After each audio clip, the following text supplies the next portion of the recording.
Michel Marc, salut. Bonjour François. On est ici pour parler du film Lilies, Les Feluettes, qui célèbre cette année ses 25 ans. Le film, bien sûr, basé sur ta célèbre pièce Les Feluettes, que tu as écrit, si je En ne m'abuse. 87, après certaines recherches, ça a été créé dans une mise en scène exceptionnelle d'André Brassard au théâtre Fred Barry à Montréal, en coproduction avec le théâtre Petit à Petit et le Centre national des arts.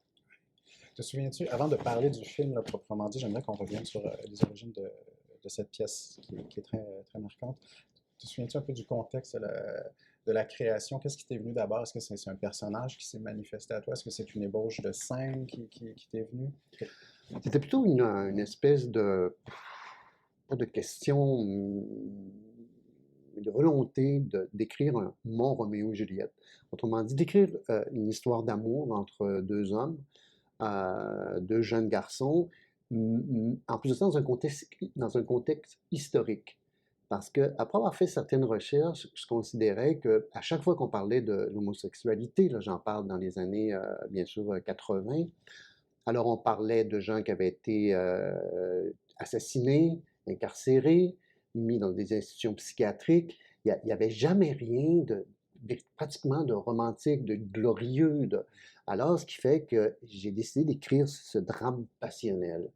Et avec, ben là, c'est tombé dans beaucoup de complexité parce qu'il y avait aussi mon affection pour Genet, il y a mon affection pour les classiques, mais je tenais absolument qu'il soit ancré dans une réalité ici au Québec. Comment la figure de Saint-Sébastien, son martyr extatique, là, dans lequel se rejoignent Simon et Vallier, s'est imposée dans le récit? Elle s'est imposée encore là plus par une volonté que par l'objet. Je veux dire que je voulais travailler sur une mise en abîme, c'est-à-dire le théâtre dans le théâtre, dans le théâtre, dans le théâtre, parce que c'est une représentation dans une prison. Et je cherchais une pièce qui, à l'époque, avait été jouée, en tout cas au début du 20e siècle.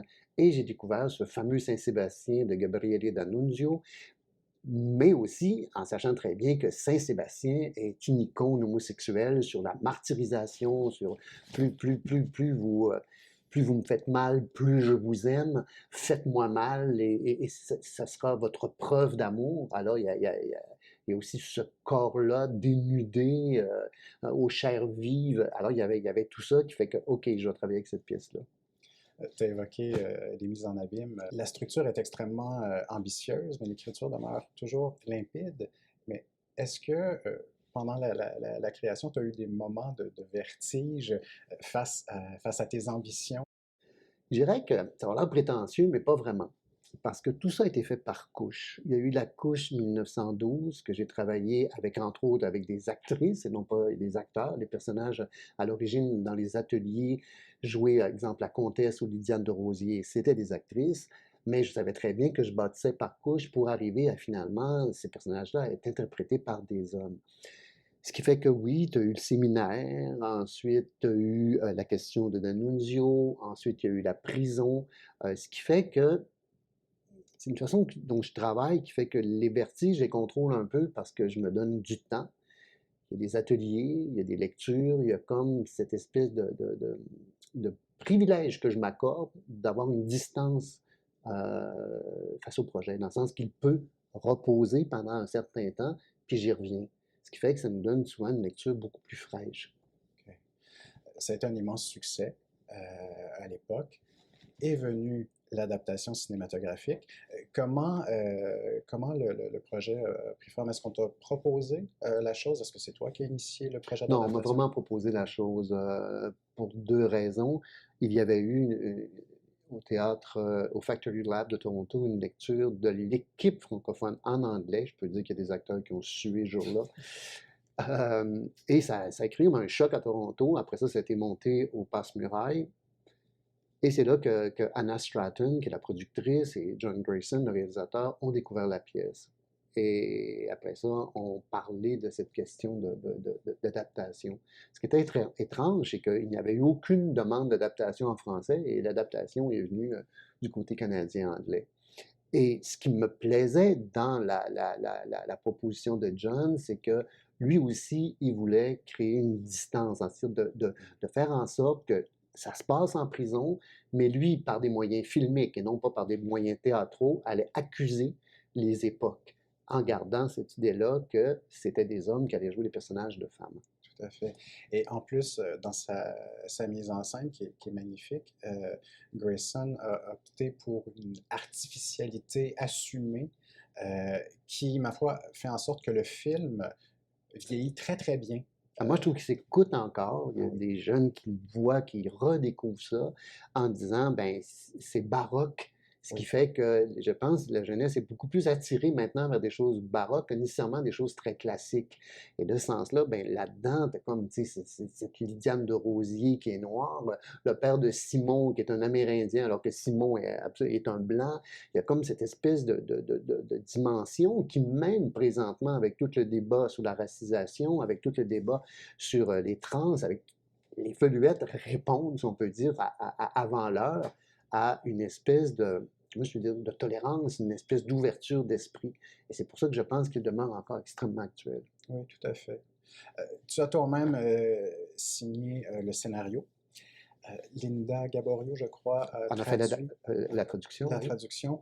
C'était, si je ne m'abuse, ta première adaptation Oui, cinématographique, ton premier scénario. oui. Comment ce baptême s'est-il déroulé? Ben, comparativement à d'autres projets, je dirais même si c'est le premier, parce que je peux le comparer maintenant aux autres projets, a été peut-être le plus cool, le plus simple, parce qu'on respectait les niveaux, les époques. Par contre, on apprend beaucoup de choses, dans le sens que c'est le premier film, alors on apprend qu'il y a beaucoup de monde qui s'en mêle. Il y a beaucoup de gens qui passent des commentaires, il y a beaucoup, puis tu apprends que le budget, ben, c'est une forme d'écriture en soi. Moi, j'avais dit, ben écoute, un acteur au théâtre va dire, je vois 10 chevaux venir. Puis si moi, normalement, il est bon, tu vois les 10 chevaux. Mhm. Alors qu'au cinéma, le producteur te dit non, il en voit un, parce que je le paye. Et on va le voir. C'est comme ça, il y a toute cette dimension-là qui faisait que moi, j'avais beaucoup de scènes de pluie. Bon, fait non, non, trop cher, trop cher, trop cher, il faut changer les costumes, les raccords. Fait que j'apprenais des choses sur le tas parce que je n'avais pas de formation en scénarisation. Aucune, aucune. J'ai même demandé à John, peux-tu m'envoyer un scénario, savoir comment ça s'écrit? Dans le processus d'écriture, est-ce que tu avais le réflexe, comme c'était la première fois notamment, est-ce que tu avais le réflexe de vouloir protéger ton œuvre ou au contraire de laisser le champ libre à John Grayson se l'approprier pour les besoins de son film? Ouais, c'est très juste comme question parce que la dimension control freak est très présente parce que tu dis, écoute, au cinéma, je suis responsable de la pérennité de mon œuvre. Alors, ce qui fait que, oui, tu te bats pour des répliques que tu trouvais tellement belles au théâtre, mais qui au cinéma font vraiment répliques de théâtre. Et tu apprends à négocier un paquet de choses, comme exemple, la fin du film est une négociation qui a été quand même ardue, je dirais, entre John et moi, parce que moi, dans ma question d'architecture, on allait vers le suicide des garçons, le suicide, le pacte de suicide, alors que John disait non, je ne fais pas un film pour aller dire maintenant aux jeunes gays, ben, si ça ne marche pas, tuez-vous. C'est plutôt et d'une certaine façon, ça a renforcé le personnage de Bilodeau. Mhm. Ça l'a rendu plus fort parce qu'il devient vraiment un assassin, donc d'où l'injustice de Simon qui est accusé du meurtre de Valier. À tort, Ouais. Mais on a eu des négociations aussi parce que John est très, très baroque. Alors, ce qui fait que, à un moment donné, il rajoutait d'autres affaires que je trouvais qui cadraient ni avec l'époque de 1952, ni avec l'époque de 1912. Il y a une fameuse scène de moto il avait ajouté une scène avec des motards. John, je comprends pas. Là, je suis perdu. Là, je sais pas où ce qu'on est. à chacun ses fétiches. À chacun ses fétiches. Oui. Euh, quel, euh, quel regard tu poses sur le film 25 ans plus tard? Que ça a été probablement une relation extraordinaire avec John Grayson, qui est un être fabuleux, adorable, merveilleux, intelligent, talentueux. J'ai un regard extrêmement affectueux par rapport à cette volonté de vouloir travailler avec ce casting-là qui était vraiment coast to coast. Des Québécois, des Canadiens anglais, des Canadiens d'origine différente. Mhm. Euh, Puis on a tourné pendant le référendum. Et c'est extraordinaire parce qu'on a tourné aussi pendant le procès de O.J. Simpson. Et tout le monde ne parlait que du procès. Personne n'osait parler du référendum.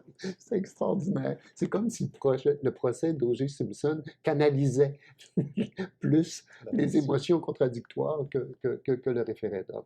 Mais je garde aussi où je garde un souvenir extraordinaire, c'était la première fois que le quatrième mur du théâtre tombait pour moi. Je voyais ces personnages-là courir dans les champs, être dans des véritables lieux, être dans le bois, la mort de la comtesse, la montgolfière, tout ça, c'était pour moi extrêmement magique de voir soudainement une démesure qui, au théâtre, la plupart du temps, est plutôt évoquée. La magie opère encore. Ouais. Merci beaucoup, Michel Marc. Merci François.